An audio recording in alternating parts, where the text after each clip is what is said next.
Before I start today's rewrite, I wanted to address some questions that I've found repeating throughout my rewrite so far. This includes clarifying a few things that maybe I should have further elaborated on naturally as these episodes have progressed. I like to play my cards close to the chest, but I also want to build up a certain air of mystery in my rewrite. As such, I've dropped several hints of things to come, other characters, and where people's alignments are. I also recognize that these hints may not be obvious at first, and wouldn't be recognizable unless you view it later with full context. Alas, I don't want the hints to be obvious, but I don't want them all to be completely missed. It's difficult for me to balance this. At the beginning of the last episode, I had a scene with Sasuke, Kakashi, and Minato that simply cut off. That's not the end of the scene, it's simply a theatrical choice to build tension and wonder. I will return to vestiges like this. On with the show. Where last we left off, Ringo and Zabuza showed up to fight what became 3 teams, 2 of the Leaf and 1 of the Cloud. Kurenai and the majority of the Genin attempted to flee while Asuma, Tenten, and Naruto stayed behind to fend off their dangerous attackers. The Cloud Ninja in Samui, Omoi, and Karui showed up in recognition of the dangerous foes. Zabuza proved much more agile with his giant blade than expected and landed a strike on Asuma. You'd think one strike from a sword of such magnitude would be enough to wipe someone out. He then turned his attention to the Genin, throwing his sword at Naruto and then charging Tenten.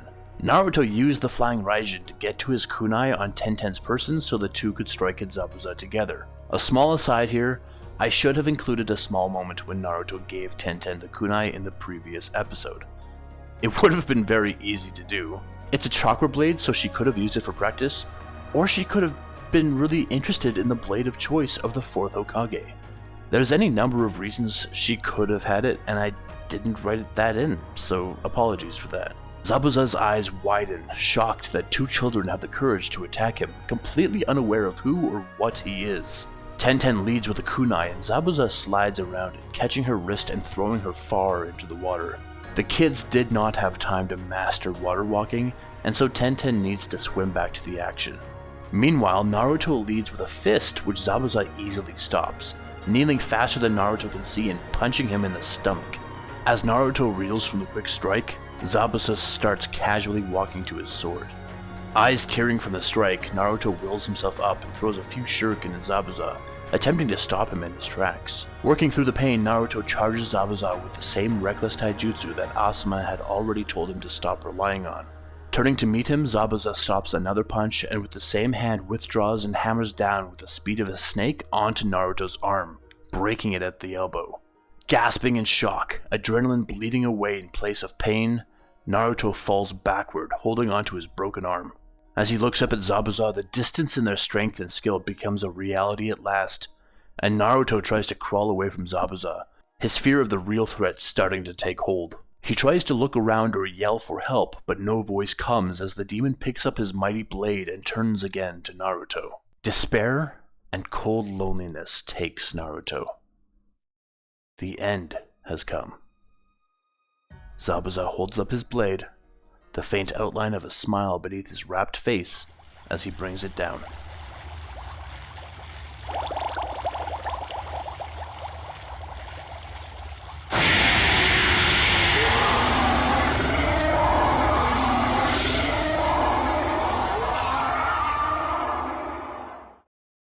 With the same broken arm, Naruto swings wildly and smacks Zabuza's sword aside. Zabuza barely has time to appreciate the sudden strength in the brat when Naruto is already in his face with an offensive. His eyes are fierce, and the only emotion he carries now is unadulterated rage. Although still able to block the boy's attacks, Zabuza notices an exponential uptick in Naruto's speed and strength. Just from blocking his punches, Zabuza now feels pain from the impacts. Whatever secret Naruto is using to pump himself up, the demon decides that perhaps it isn't wise to play with the kid anymore while his fellow swordsman is struggling against the wretched Cloud Ninja. This time taking the boy seriously as if he were a real threat, Zabuza deliberately swings at a flourish with both hands. Unlike before, Naruto simply catches the blade with his bare hands, blood bursting from his palms. Zabuza is shocked. Naruto should have been broken in half by the strike, but he somehow stopped it completely. Not just that, but Naruto grips the sword with otherworldly strength, and when Zabuza tries to pull it free, it's as if the genin is rooted permanently to the ground. He can see Ringo struggling against the 3 Cloud Ninja who are perhaps a little older than the Leaf Brats and therefore more skilled. As much as Zabuza wants to help, he's realized this Leaf Kid is unnatural. Growling wordlessly, Naruto puts a sudden sideways pressure on the blade, almost as if to wrench it free from Zabuza's grip, but the demon stubbornly holds on. In a sudden clang of metal, his sword snaps in two, and Zabuza leaps backward, freed from the boy's grasp. In this moment, Zabuza feels a glint of fear. Shaking his head, Zabuza laughs at the fear and charges for another scrap with the kid, but Naruto's had the same thought and they meet halfway. He might be strong, but Zabuza figures the kid's still easy to kill. Aiming for another disabling strike to the gut, Zabuza sidesteps Naruto's strike, which causes an explosion of sand when his fist hits the ground, and Zabuza lands a perfectly aimed liver strike, enough to create pause for an equal opponent. Naruto merely grunts and turns up to Zabuza again. Incredulous, Zabuza leaps backward for a more bombastic ninjutsu when a knife suddenly stabs through his shoulder. Looking behind, he sees Asuma alive and well. "Tenten, stay away from Naruto!" Asuma orders to Tenten, who had since gotten back to shore and helped Asuma get back up. The blood of his wound inflicted by Zabuza was still dribbling down Asuma's uniform. "Naruto, get a hold of yourself!" Asuma orders, well aware of what happened to Naruto, that the fox's chakra was seeping out. Though still very much in a pseudo-fox state, Naruto is barely able to differentiate friend from foe. I like to think that when the fox tries to take control in moments like this, Naruto's vision becomes blurred or smeared. He can sort of make out his surroundings, but it's the fox that's seeing clearly. Naruto can sort of make out his teacher, but when he stands so close to Zabuza, it's difficult to tell the difference. He hobbles toward the 2 elite ninja, Naruto battling the fox for control, slowing the movements again. Asuma pulls his knife out and Zabuza turns to fight him, only for a spear hand strike from Naruto to go straight through his midsection. "Damn!" Zabuza mutters, glancing at Ringo. Pulling a scroll from his pocket, Zabuza unfurls it, and though Asuma runs in to try and stop it, Zabuza successfully releases its sealed jutsu, which causes a sudden and powerful explosion of mist. By the time Asuma gets to where Zabuza is, the demon of the mist is gone. "Naruto, where is he? Can you sense him?" Asuma shouts, looking down at the boy who doesn't seem intent on answering him. Pulling a takeout from his toolkit, Asuma plants it on Naruto's forehead, and almost immediately he begins to relax and falls unconscious to the ground. These are seals that Minato made in case of emergency. They won't stop the worst from happening, but minor outbursts can be reined in. Cursing that Zabuza gave him the slip, Asuma turns his attention to Ringo, only to realize he can no longer hear clashing swords. He calls out to Samui, only to hear Ringo's sinister laughter. Growling, Asuma regrets having to send Kurenai away. His blood loss from Zabuza's strike is slowing him down and making him sluggish. Asuma knows that he can't have a drawn-out fight. Slowly forming several seals, Asuma conjures another gust of wind that carries the mist away, revealing Ringo with one arm around Tenten's neck and both swords still in her hands. The Cloud Ninja are now dashing across the water towards the bridge, having used the distraction of the mist to get away. They're not exactly allies, but Asuma still expected them to finish the job before moving on. Tenten is clearly annoyed that she got caught, not at all fearful of her situation. Reaching into a pocket as slowly as she can, Tenten pulls out a small scroll. Asuma pivots slowly around Ringo, pretending to act like he's planning something. After some careful dexterity, Tenten unties the string with one hand, and as subtly as she can, unfurls it. Ringo laughs at Asuma's vain efforts, telling him that the only way he's going to get out of here unscathed is to leave now, and he only has to sacrifice one genin. Tenten activates the scroll and drops it, causing dozens of shuriken to burst from it. Ringo's grip loosens as she stumbles away from the surprise onslaught. Instead of freeing herself from the swordsman's grip, Tenten reaches up to try and disarm Ringo, even as her own summoned shuriken strike her as well. Ringo's stronger and more experienced by leaps and bounds, but Tenten has tenacity, managing to get her fingers around one of the blades and accidentally surging all the chakra that she has into it. As both blades charge with different chakra, they begin to interact with each other like magnetized metal and suddenly snap together. This is unforeseen. Tenten just wanted to disrupt Ringo as much as she could and ended up discovering for Asuma how different chakra sources of the same nature might interact.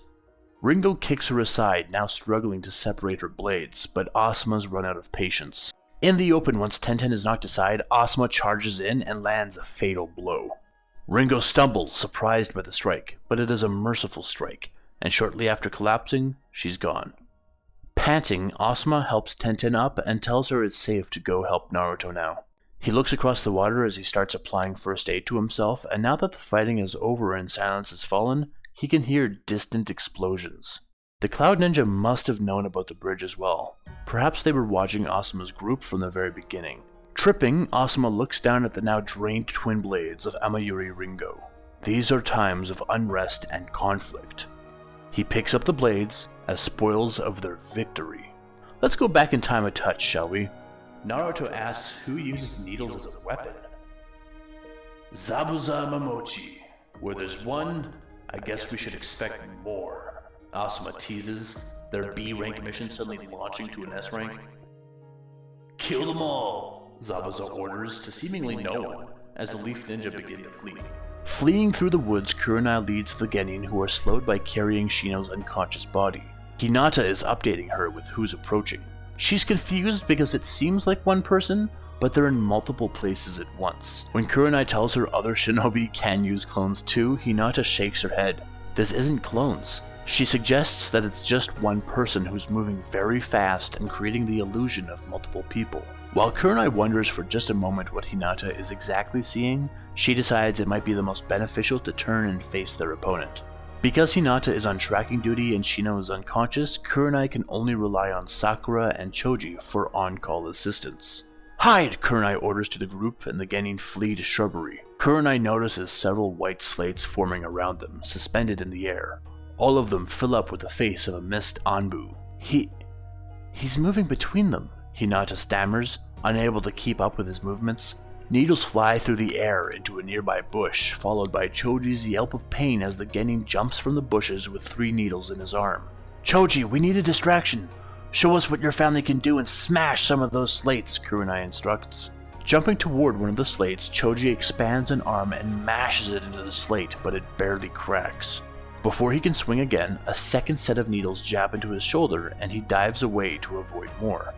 Kurenai hears Sakura shouting, "Over here!" from atop some branches, but when she looks up, Sakura is nowhere to be found. Instead, the Anbu shinobi is stalled on the branches of the same tree, perhaps confused to Sakura's whereabouts as well.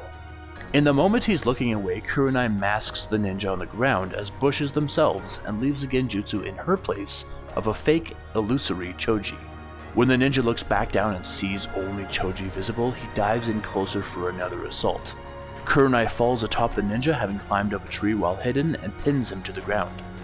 Sakura immediately reveals herself and disarms the ninja of his toolkit, likely where all the needles were coming from. With the added help of Choji and Hinata, they keep the ninja pinned, and Kurenai creates illusions to hide them all from anyone else who could follow. Haku! A voice shouts from beyond their sightline, but pinned hard, the ninja can't respond.